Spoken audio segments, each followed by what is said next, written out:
Resistance is the thing that comes between us and the things that we say we want in life, the things that we know we should be doing to realize our full potential, whether it's writing a book, starting a business, launching a charity event, doing your first piece of art and painting, whatever it is. Resistance exists in every part of that journey, which is stopping you from reaching where you want. And whilst that may seem like book closed, we've solved it, resistance, unpacking what resistance actually is, the forms that it takes and how to overcome it is what I really want to get into in this video.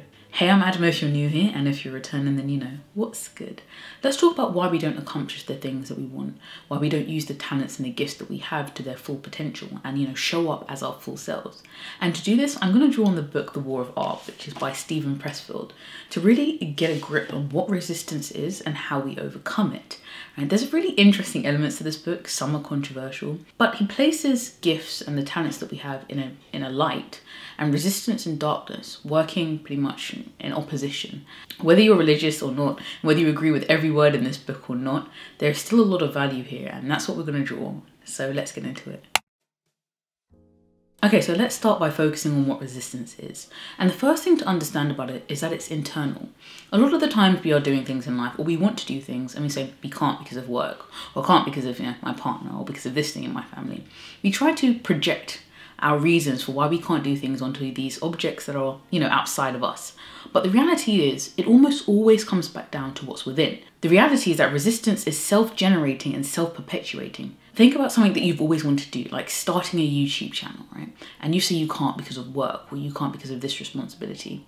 And the more you dive deeper into it, the more you look at where you're spending your time and your resources and your energy, and the hours you're spending scrolling on your phone or even watching YouTube, then you realize actually there's something else going on here, why I am not executing, why I'm not doing the things that I say I want to do, why I'm not using my gifts and the knowledge that I have, or whether it's entertainment, education you have, and sharing that with the world. Why aren't you doing that? That doesn't mean that there aren't external factors that influence us and what we can do and how we can use our time.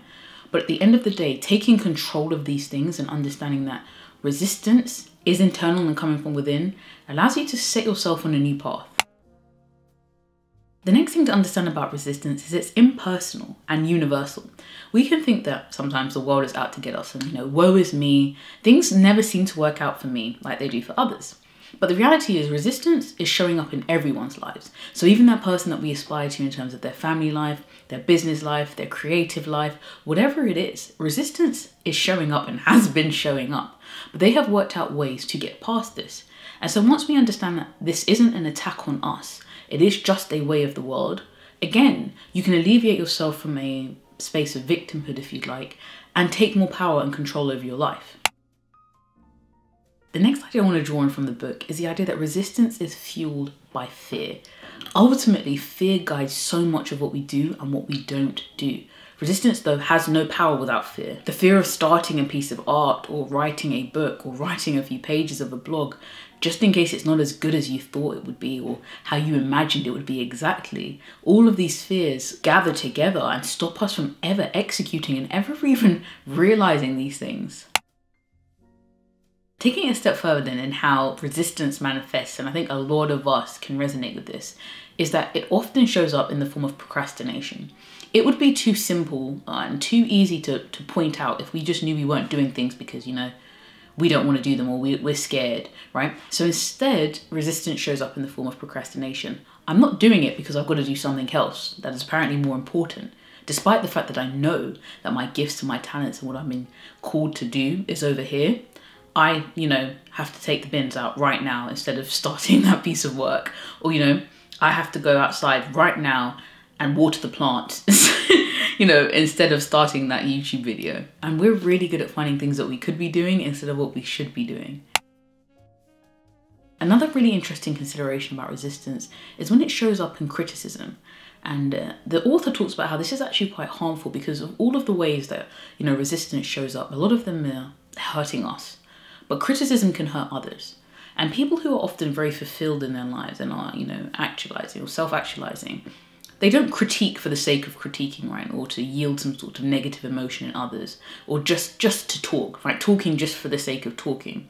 Right? It's instead people who are not actualizing, who are feeling that resistance heavily, and instead They talk about others. And so Stephen talks specifically here about being very cautious if you find your resistance taking the form of critiquing others. But what about the way resistance works with others?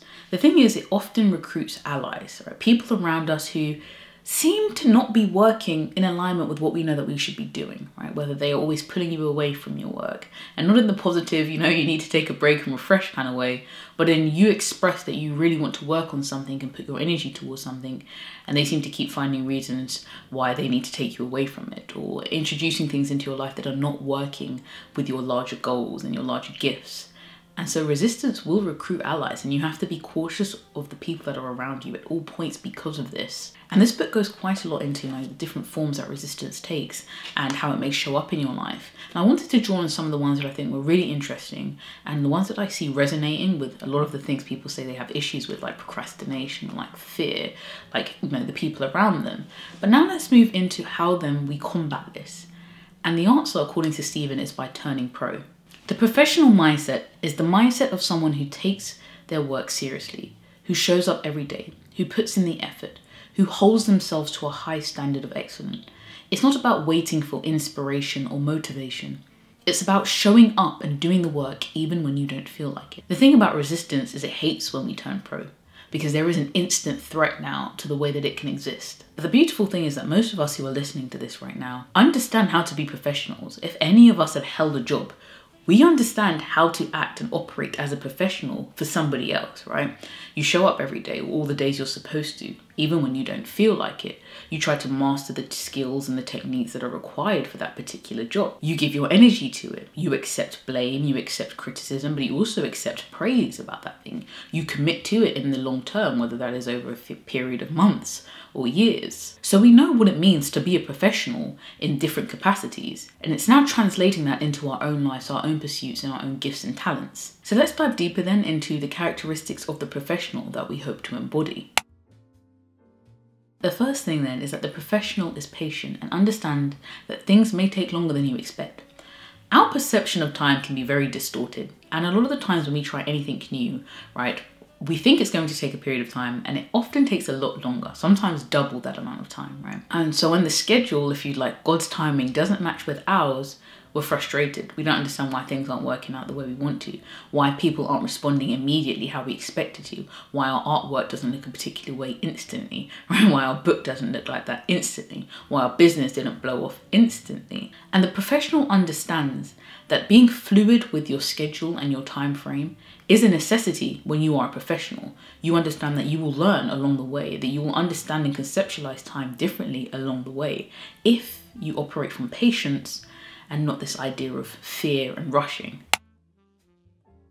The professional acts in the face of fear. A lot of us want to eliminate fear before we start anything, right? But the thing about fear is it's often a sign of something that we love, right? You fear putting your artwork out there or starting that business or launching that charity or even starting that diet, all of these things, because there is something there that you are linked to and that you have an affinity to, whether it be a reputation, whether it be that creative pursuit, whether it be the charity work in itself, whether it be your reputation, whatever it is, there is something that you feel deeply about. And so it's understandable that fear would exist there. The issue is when fear stops us executing. Now we have a problem. So the professional understands this. When you think about a CEO who makes a decision, or a soldier who goes to war, or even a new parent who has to do something with their child for the first time, or when you launch your business, all of these things, these professionals or these people understand that fear is not completely gone. They may have done all the things they can to reduce it to its minimal, but there will still be an element of fear when they pursue whatever it is they're pursuing. They're going to do it anyway. The next characteristic is that the professional is always prepared. I don't know how many times I've sat down to do something, wasn't prepared, then had to get up and go get something. Then something distracted me, like my phone or somebody in another room or anything. And now I didn't sit down and do the things that I knew I was supposed to be doing.